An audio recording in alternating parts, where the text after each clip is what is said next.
or weekly reports delivered on a timely basis to the board. Work orders. Work orders will be entered and identified and worked on. Again, we have to work on a time frame for that. So there's still some ongoing issues, but they have agreed to these service level agreements. You know, and again, if they don't meet it, their management fee gets impacted. So okay, I got a question, Howard.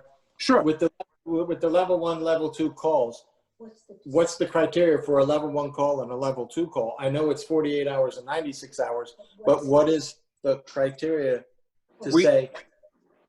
That's one of the items that we still have to define, Bill, to be honest with you. But we will get it. There's still some fine tuning that needs to be done. But I wanted to have something for today so that we can discuss this. I don't want to vote to But level 1, I would make this general assumption is obviously an emergency issue. Level 2 would be routine, like, you know, insurance questions or even permit questions, stuff like that. But again, this needs to be defined a little more. Yeah, an inch of water on the floor is a level 1. Right. Oh, sure. Okay. All righty. Now, on that note, earlier this week, I assembled our staff in the lobby during the first call, and I explained to them what's going on. The staff was very receptive to whatever the board wants, whatever the board decides, and they stated that they do not want to leave, that they would like to stay with the building. I know a lot of the owners here were very apprehensive about that. So we did communicate to them what was going on. We told them what the procedure is, and they enthusiastically all want to stay with the building, and we're going to do our best to make that happen. All right. Anything else? Richard, you have anything you need to add?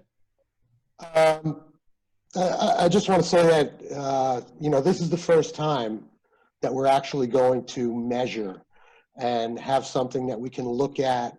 There are a couple of measures that are weekly, a couple that are quarterly. Most of them are monthly, but they all center around responsibility and accountability. So we can look at something that's not right and we could take action on it. That's something we never had before. I think we're going into this one here with our eyes a little bit more open, since it's our second management contract.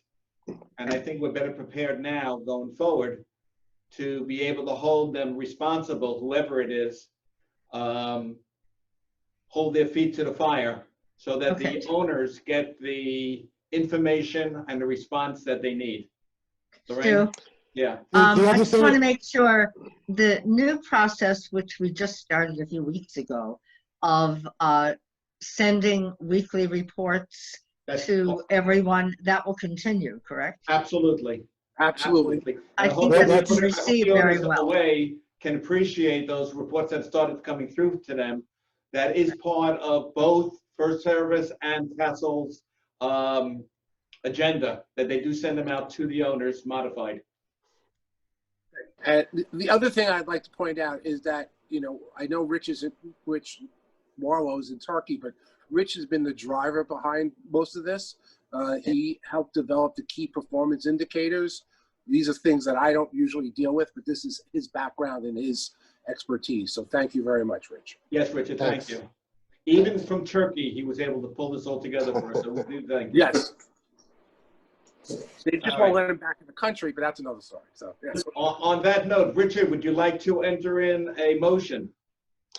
Yeah, I'd like to make a motion that at this point we enter into a contract to hire Castle Management for our next management service company and give notice to First Service terminating their agreement. Do I have a second? I have I second. Do we have to get clarification on all these other KPIs or? Yes, but that will be, the attorneys are going to review this bill, and, you know, it's not going to be resolved tomorrow, but Rich and I are working on this. We've been in contact with Castle. If we retain all the employees, and we only have 3 in the current contract now. That's 14 employees that we have to pay 30% to the outgoing management company. We actually have 4, Bill. We have Genoa's in there, Wilford is in there, as well as Gabriel and George. But Genoa's not here any longer, so that's the point. She's here. Oh, Yes, Genoa, here. I'm sorry. Genoa wasn't in the contract. She Should have been. preceded them, so she is part of the contract. And on top of that, Bill, you know, the employees, they can technically, in a sense, quit from First Service and join us without a penalty. I don't They think. don't, they, I think they have a non-compete in their agreement. Oh, do they? Contract. So okay, then, I've done some stuff on this, so if I could just comment. Go ahead. There's a couple of things. Castle is going to be handling, they're going to meet with all the employees, and they are going to negotiate with First Service about fees. It's true that if First Service wants to adhere to what's in the contract, it would probably cost us approximately $100,000 to $200,000 in employment fees to retain 16 employees, at least $100,000 too. They want 30%. But they have no guarantee in there. We are going to be negotiating with them. Castle's going to be negotiating with them. They have a lot of experience doing this with First Service and have walked away with great results from what they tell us. They've also given us approximately $25,000 in credits to account for some fees if we have to incur them during their negotiation. The other thing is that you really need to keep in mind, if you're going to pay a fee of $10,000 to retain John Smith as of October 31st, and the contract goes into effect November 1st, there's nothing that prevents John Smith from leaving November 1st and getting another job. True. So, you know, the fee thing is something that has to be negotiated, and is it going to cost us some money? Yeah, probably. Well, Richard, Well, who pays?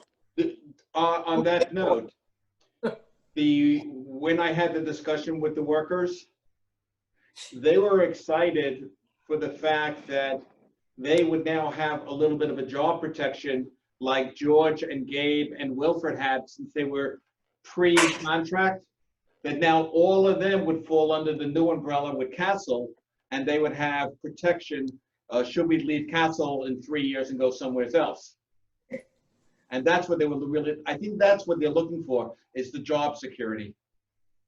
Well, who pays for the Of course. 30%? I mean, you're talking about $100,000 to $125,000. I don't think it's that many people. I am not talking about retaining all of the front desk. April was the key front desk person. Janelle was coming with us, so she doesn't cost us anything. So it's only one person from front desk. She can train new people. It's the 3 housekeeping. It's the office, 2 people in the office. And the rest of it is the maintenance guys. So it's maybe 10, maybe 10. Really, let's not soften the blow, and let's shoot straight on this. There's no guarantee on anything.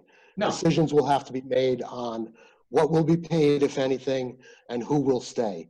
We know key people will be here, and it's not going to cost us anything. Right. Who pays for it? Is it going to be in our maintenance fees to recoup that cost? Where does the money come from if it's going to cost us $100,000 for the We'd have to budget for it. We'll budget for it in 2021. It's a payoff. yeah. Yes, the answer is, Bill, yes. Ultimately, everyone's going to pay for it. The alternative is to stay with First Service.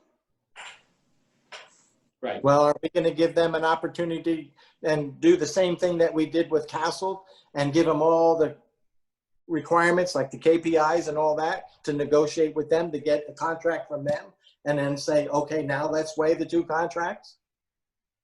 Why haven't they offered anything in 3 years? not only Well, that, Bill, that's you know, their account, but they did a lot of things into this building. Maybe they're not all perfect, but yet we don't know what Castle's only making a ton of promises. that is true. However, Bill, when we did meet with First Service, and even in their presentation, we asked them about this specific deliverable, and they said that they're working on it. Okay, fine, but yet, did we give the same type of questions that we would give to any other people? We didn't give them the criteria that we put together with all the questions to Wait. Castle. Wait, You time know, out. Well, apples to dis- apples.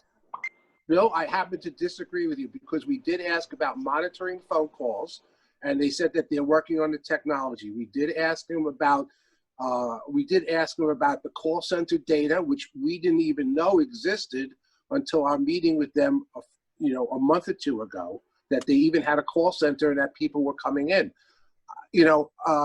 They've been the incumbent for the last few years. There is way too many things that we found out as a board and everyone else in the last month or two that we should have been notified with over the last couple of years. I agree. As far as call center information, as far as responding to calls within a certain time frame, or at least getting back to the owners, I mean, to me, that's a given. I don't know this. I mean, I hear way too many times, whether it's anecdotal or factual, I don't know that answer, that how many times people place items into the First Service portal for information or whatever, and no one gets back to them. How many calls don't get responded to? We don't have that information. They're 3 years into this. This technology exists. When we had the conversation with First Service and we asked them about monitoring what people do, the response from First Service was, oh, we don't put a GPS on our employees. Well, you know what? At the end of the day, they have to be accountable. This technology out there exists. I see it in all the different industries. Maybe Castle is BSing us. I don't know the answer, but I'm certainly willing to give it a shot.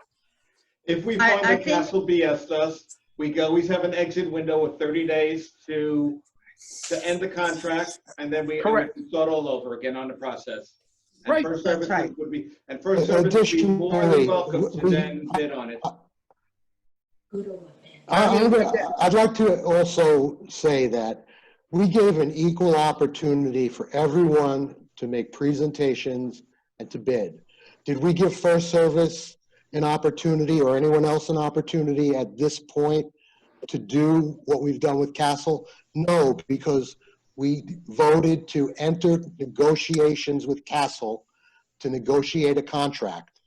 At that point, we brought out the other things that we were interested in. Was not part of their initial presentation. So we're not going to go back and negotiate again with someone else. I have a motion on the floor to accept Castle as the management company. Before we do, Stu, can I say something else? Go ahead, Lorraine. Okay, when we first started with First Service, we were completely new at this. Yes. We had been self-managing for God knows how many years. And we are a lot smarter now. We know things to look for, and if things are not going right, we know how to handle that. So I think it's a different situation. If we're not happy with Castle, we can end it. Absolutely. We still don't know who the manager's going to be. So, I mean, and let's face it, a management company is only as good as their manager. Right. Because that's their face. Their face is their manager. So we'll find out in a couple of months how good Castle really is. There's a motion on the floor to accept Castle as our new management company. May I put that to a vote, please? We have a second on it already. I have a second. Okay. All in favor of accepting Castle as our new management company, please raise your hand. Aye. Aye. Okay. All opposed? Aye. Okay. Bill, you said you're opposed? Yes. Yes, 6 Bill's to 1, opposed. Lorraine. Okay, 6-1, right? Yeah. I will send a note to Ken Director and ask him to write up a termination letter to First Service for us. Okay. There's a couple. Is he also going to send a letter of intent to Castle today?